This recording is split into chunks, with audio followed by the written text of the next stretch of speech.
I don't know if you've known, I've been abducted by 3 influencers in New York. New York Nico, Anthony Demiri, who worked for Zora Madami, and Kareem Rahman, who does subway takes. So they've included me in everything that they're doing, and I've now been involved with a TV show I would recommend to you. It's on YouTube.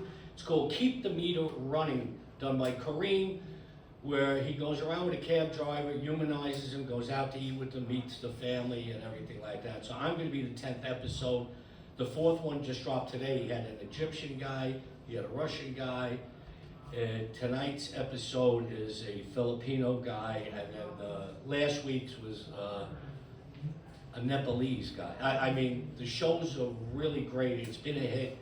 Kareem is on every television, New York Times, Wall Street Journal, and everything like that. My episode is coming out in the middle of July, but also I've been doing a show called Off the Meter on the Record, a play about my 40 years of driving a yellow cab. Kareem rented out a 400-seat theater on Grand Street, filled it with all of his fans, and he hired a very famous director called Christian McDonagh, who just filmed Bad Bunny, Billie Eilish, and he did the Netflix special for Richard Shea. And when I first met him, I said, has it come down to this? I said, you're now doing me. I said, your career's not going all that well. So that's going to be airing in the middle of July. Also, it's been accepted into the Tribeca Film Festival. That is going to be on June 11th.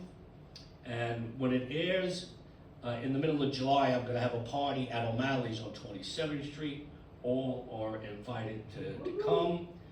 And then June 7th, I'm doing my new play from Taxi to TikTok for the Fortune Society, which is a re-entry program for prisoners getting out of jail. And that's Sunday, June 7th, 3 p.m. All money goes to the Fortune Society. So people are always asking me, how do you end up on all these shows, commercials for cats and the Nick commercial? Do you have an agent? I said, I do. What's that? I said, it's my email. Every morning I get up, I click on the email when anybody's asking me something. Like last week, I got it from the BBC World Service. Can you come on and talk about the Long Island Railroad strike? I said, yeah, sure I can. So that's how my career goes. I just click on to my email. So when Kareem was doing the premiere for Keep the Meter Running, it was unbelievable. But because of Kareem's publicity, a fashion magazine, because you look at me, you think fashion, I-D wanted me to cover the premiere. So I put that up. So now, here's another email I got. Subject, casting cab driver for top fashion brand campaign. Hi, John, how are you? We'd love to see you, if you're interested in potentially being included in an upcoming major fashion brand campaign we are casting. The client is interested in you and would love to get some information. If you would please provide that down below. Full name, type of profession, you know, a cab driver. Are you SAG-AFTRA? No. Measurements, height, waist, bust, hips, shoe size. We need a fresh set of digitals that include 2 profile shots left and right, full length body shot from the front, full length body shot from the back. I mean, this is, you gotta be kidding me. We need a video during which the talent states the name, age, profession, and answers all the questions below. What is fashion to you? What built your personal style? Tell us the moment when what you wore changed something about you. How has the city influenced the way you present yourself to the world? You can imagine how I answered these questions. Additionally, talent must wear and send the clothes of their favorite look as well as their favorite denim. If the talent has any visible tattoos, we need images of tattoos and the description. Please confirm the receipt of the email and let us know as soon as possible. I never got that, because I literally put down, they said, well, how do you pick your clothes? I said, I sniff it, if it's good, I put it on, and that's my fashion sense. So, I lose a lot of gigs, because I didn't fuck around and listen to that. I didn't have the pictures, I didn't have the videos, I didn't have anything to get about it. I would have loved to know what the brand was. They never tell you that. They say it's a national brand. So now my new play is about how these three influencers have just turned my life upside down. And I'm going to just tell the one story which everybody at storytelling knows. It's about the moth. And when I was doing my play, Malachi McCord, a friend of mine whose brother Frank wrote Angela's Ashes, made a phone call to the Irish Repertory Theater, Kieran O'Reilly. He said, this guy's telling stories around the bars, the Irish bars, look at him. Kieran took it, made it an off-Broadway show. I ran for 3 months at the Irish Repertory Theater.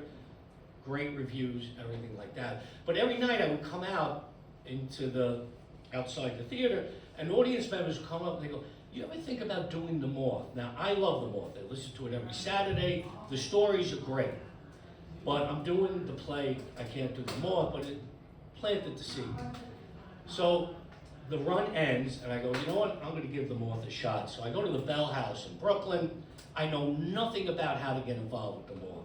So you gotta go up, you gotta sign a paper, put it into a hat, and they have 5 people tell a story, intermission, and 5 people, and there's a good chance you're not gonna get picked. But what shocked me was everybody was very young, but the stories were horrible. I couldn't fucking believe it. I said, how do they put on a radio show without listening to you? The general consensus was the guys were 25, they would get up, hi, I live in my mother's basement in Brooklyn, I drink beer, I smoke weed, and I play video games. And then the women would get up, 25 years old, my boyfriend lives in his mother's basement in Brooklyn, he drinks beer, he smokes weed, and he plays video games. Now, no life experience. Now, I don't want to go old school on you, but when I was 18, you were drafted into the Army, sent halfway around the world to kill people. You came back, you got married, you had 2 kids, got divorced. By 25, you were a raging alcoholic, but you had stories, man. Unbelievable. You had life experience. So now I didn't get picked. So, you know what? It's a game of chance. I'll give it another whirl. So it's at the Soho Housing. I go there, put my name in, and I get picked. And I end up telling this story about almost getting onto the Amazing Race, being flown out with my friend Seth Goldman out to Los Angeles, 7 days. It was unbelievable what they did to us, sequestering us. It ends in complete disaster because the New York attitude they like in New York, they really don't like in Los Angeles. And it was my downfall when I got out to Los Angeles. So I tell the story, it ends in a disaster. All these judges put up, it was the best story. And more people are going up, and I go, I got this. This is one piece of cake, man. So the last guy gets called, and he gets up, and he starts talking about his dog. And this dog means everything to him. And the dog is his life, and the dog is now getting sick. And he's getting sicker, and he goes, and I took it to the vet, and I'm looking, I go, if this dog dies, I'm fucked. And of course the dog dies, he wins, everybody's crying. I said, forget it, I'm not cut out for this. Fuck them all. So now, a friend of mine owns Theater 80 on St. Mark's Place. He's getting evicted from it, so I said I'd do a fundraiser with my play down there. And the same thing is happening. I finish the play, go into the bar, people come up, you ever think about doing the Moth? I said, I'll fungal the Moth. So this one lady comes up to me, and she goes, you ever think about doing the Moth? I said, let me tell you about the fucking Moth. Unless you're doing dying animals, you're not getting onto the Moth. So she reaches into her pocketbook, and she hands me a card. The Moth, Artistic Director, Kathleen Burns. I go, oh, humna. I go, oh, Kathleen, I love the Moth. I am so sorry the way I treated you. Listen, can you forgive me? She goes, listen, I love the story. You don't have to do dying dogs. And she puts me in to the music hall in Williamsburg, Brooklyn. 300 people, packed to the gills, man. So I go into the VIP room, and you have to sign this waiver because they're videotaping it. You know, you're going to be on the radio, the video, whatever. Now, I have signed waivers, but this is a Moth waiver. So it's name, address, pronoun, and about 20 different pronouns. I'm looking, all right, I write in schmuck. The next one, sexual orientation. There's 50 categories. I stand before you ashamed that I didn't qualify for any of them. I don't know what young people are doing these days at night, but fuck, if I did any one of them, I would be crippled with so many categories they had.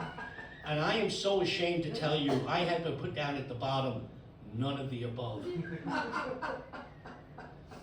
I get up, I tell the Amazing Race story, it all goes well. So that is how I ended up on the Morph. I don't recommend insulting the person running the Morph to get on the Morph, but that is one way of getting on the Morph.